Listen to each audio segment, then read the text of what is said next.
நம்ம ஆஃபர்ல பிரைஸ் எல்லாம் ரொம்ப கம்மியா கிடைக்குது, டைமும் ரொம்ப சேவ் ஆகுது அப்படின்னு ஆன்லைன்ல க்ரோசரிஸ், கிளீனிங் ப்ராடக்ட்ஸ்னு எல்லாமே வாங்குறோம். அப்படி வாங்கி நமக்கு வர்ற பொருள் ஒரிஜினல் தானான்னு என்னைக்காவது செக் பண்ணியிருக்கீங்களா?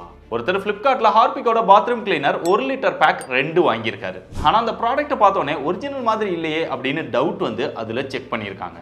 அதுல ஏகப்பட்ட ஸ்பெல்லிங் மிஸ்டேக். பாத்ரூம்ங்கிறது கூட சரியான ஸ்பெல்லிங் இல்ல. அடே வடக்கன்ஸ், காப்பி அடிக்கிறத கூட ஒழுங்கா அடிக்க மாட்டீங்களாடா? சரி, டவுட்டை கன்ஃபார்ம் பண்ணிக்கோன்னு ஹார்பிக்கோட கம்பெனியான ரெக்கீட் கிட்ட அதை ஒரு போட்டோ எடுத்து, ஐயா இது உங்க பொருள் தானா அப்படின்னு மெயில் பண்ணி கேட்டா, இல்ல இது எங்க பொருள் இல்ல, இந்த மாதிரி ஃபேக் ப்ராடக்ட் யார் வித்தாலுமே அவங்க மேல நடவடிக்கை எடுப்போம் அப்படின்னு அவங்க பதில் சொல்லிட்டாங்க. அதுக்கப்புறம் ஃப்ளிப்கார்ட்ல போய் அந்த செல்லர் கீழே இருக்கக்கூடிய ரிவ்யூல எல்லாம் செக் பண்ணி பார்த்தா ஒரே பேட்ச் நம்பர்ல தான் 3 வருஷமா ப்ராடக்ட் வித்துட்டு இருக்கான். அப்போனா எவ்வளவு பெரிய ஃபேக் சப்ளை நடந்துட்டு இருக்கு பாருங்க. இதுவே பாத்ரூம் கிளீனரா இருக்க போய் சரியா போச்சு. இதே மாதிரி ஃபுட் ப்ராடக்ட்ல ஃபேக்கா வித்து அதை நம்ம வாங்கி சாப்பிட்டு நம்ம உயிருக்கு ஏதாவது ஆச்சுன்னா காசு மிச்சம் பண்றதை விட உசுறு முக்கியம் பிகிலு.